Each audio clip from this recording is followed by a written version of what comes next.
SaaS founders, B2B entrepreneurs, how do you decide what to do next? So today we're going to break down exactly how to approach bottleneck thinking. So a lot of you probably have read The Goal. You know about the theory of constraints, the least sexy topic of all time.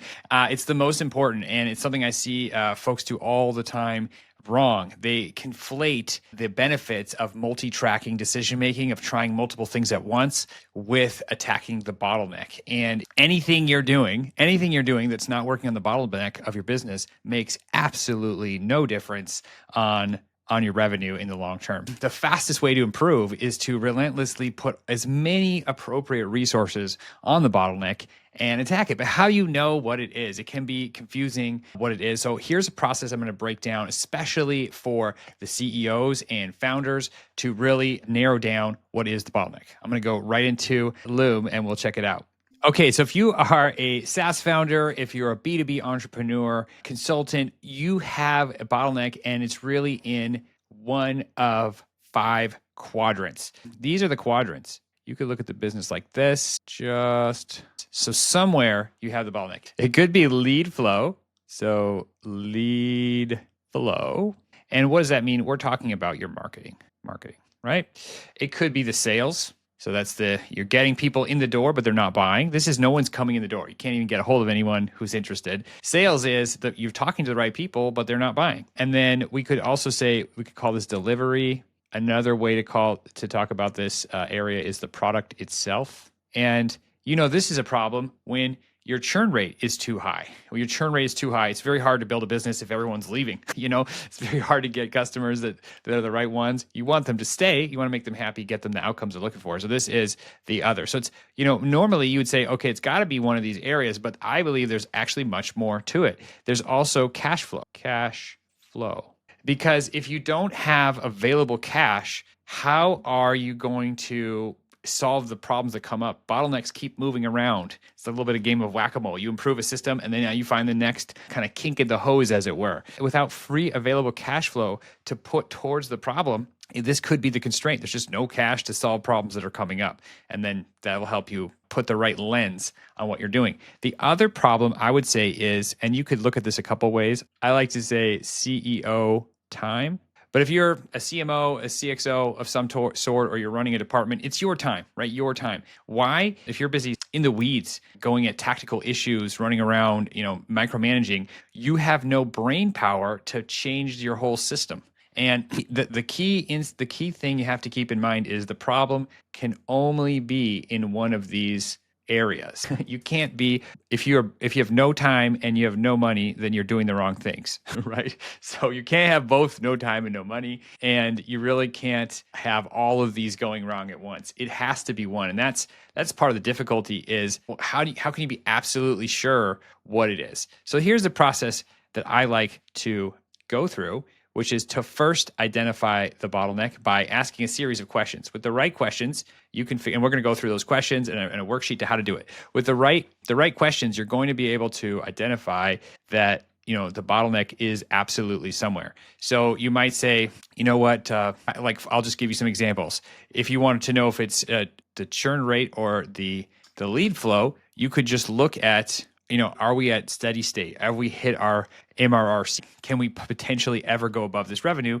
or are we always gaining the same amount of people that we're losing? If you're not gaining if you're not losing more than you're gaining, then it's not churn, right? If you could add more without losing them, for example. And then you can look at okay, is it lead flow or sales? You can look at your close rate and qualification rate and those kinds of things to differentiate between here. And then you can have benchmarks based on your company size. How much cash flow should you be able to have just to throw at problems, at the number one problem, right? And how much time are you spending on not the bottleneck?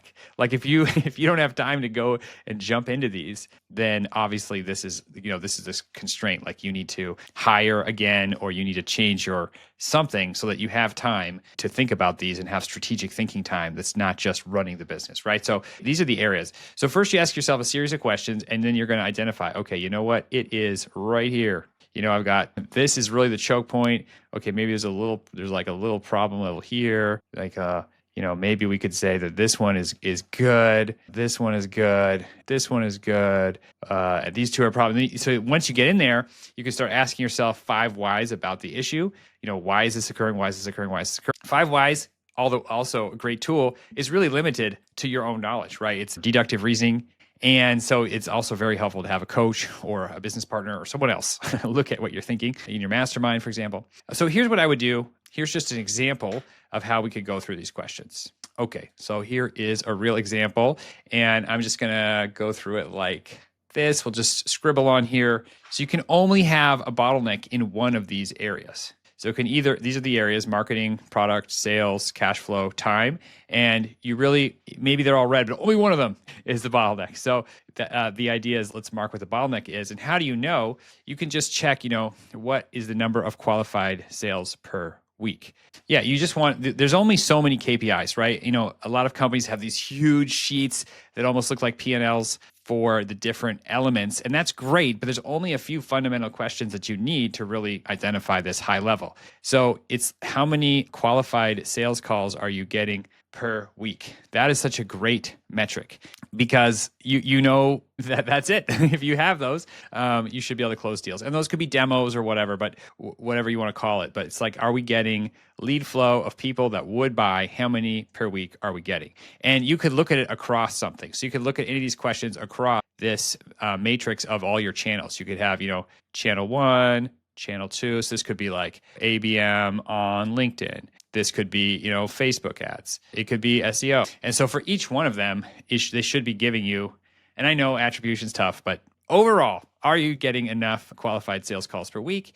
And how many were you on your best week? You can have all kinds of industry benchmarks and whatnot, but it is good to have your own benchmarks. What was our best week? And then how much did this cost? And this is really simple. Just divide the total cost on those channels by the number of calls from those channels, roughly where you think they really came from, as best as you can, and you're going to get a value. And depending on if you're selling to SMBs, mid-market, enterprise, Fortune 50, you're going to have different costs here. Okay, so there you go. Those are the questions that I would ask. High level, any company, this can tell you if this is the bottleneck. Product delivery, it's really churn rate. You can look at it in other ways and dive into, do they have features and cohort retention and whatnot? But like high level, are people staying? Are they staying? Because especially for businesses based on monthly recurring, you want to keep them. That's, because we know the LTV is equal to, the ARPU divided by churn. So you got 2 levers here, and churn's such a big one. If churn is too high or it's not within KPI, then obviously that could be an area. Sales is a little bit more complicated, but I like to break it down. There's got to be one number one issue that you know about your sales process. So you can look at that. I like to look at what is the rate between anyone who has a touch with you, like a contact with you, and did they book a demo or a discovery call? So that could be, what's the percentage of people that responded to your cold email? What percentage of them eventually are qualified and book a discovery call? So it's really high level, like the right people that you talk to, did they book a demo or discovery call? Or if you have a triage process or something like that, how much from triage go to this demo or discovery call? And then what's your close rate on qualified calls? That's it. So if you are way below industry benchmarks, you have a problem here, and that could be the bottleneck, right? And one thing that's obvious especially for B2B SaaS is like the more specialized your product is, usually the higher the close rate. If you're selling to enterprise and you have like a year sales cycle, how are you going to screw it up at the end of the year? So a lot of people, they'll find, it's not uncommon to say, oh yeah, well, we do enterprise sales, we have a 50% close rate. It's like, okay, after they got that far. For everyone else, we're looking for 20 to 30%. Okay, another important question is how much free cash flow is available for the bottleneck?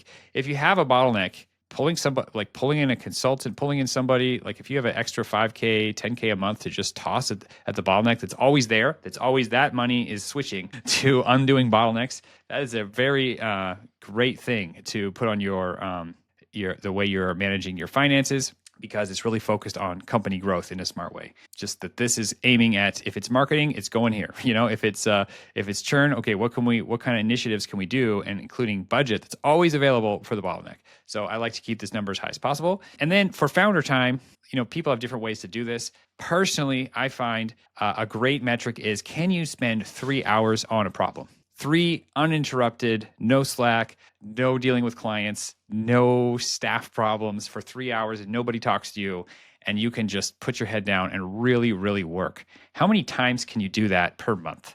The more times you can do this per month, the faster these problems will get solved. And it just moves up a level. As the company grows, it becomes related to hiring, those kinds of things. Also, you can also look at things like the buy back your time framework, but how much time were you spending on product delivery? Especially in SaaS, a lot of founders get stuck in here because they love the product and they love building, but maybe they end up, it's not the bottleneck, and they're still working on product delivery. Like I see this all the time. You have a great product, no users, and you spend all your time on the product, which makes no sense. Oftentimes you have to move up here. And then how much time are you just spending on administration? So these are, we want to eliminate these and make them as low as possible. And then this is important for burnout. So how many of these important strategic hours happen outside of work, on the weekend or times you shouldn't have been working? And I like this other one, which is for my clients, how many things that matter to you did you just skip because you had to for work? So this is another sign. That time is the bottleneck and not marketing. Okay, so this is the process. And then once you find one, the simplest way to go attack it is to apply 5 whys. And for each why, this is coming from the lean startup methodology, but for each why, and Toyota and all those, have an appropriate countermeasure, or a how might we solve this issue. So you're going to have reason, this happened because this, why because this, why because that. Okay, for each one of these, what's an appropriate response that should eliminate the bottleneck? With that in mind, doing this, and then how can we deploy these resources to those problems, is a fantastic way to make sure you're working on the right thing. And you know what it is because it's so easy to make a huge list. You can imagine a huge list, you can imagine a roadmap. A lot of roadmaps have nothing to do with the bottleneck. Okay, that's my PSA for the day. And if you want my help growing your SaaS business, we've generated hundreds of millions in pipeline, and I'd love to help you grow. So if you want to take your business to the next level of growth, drop me a line below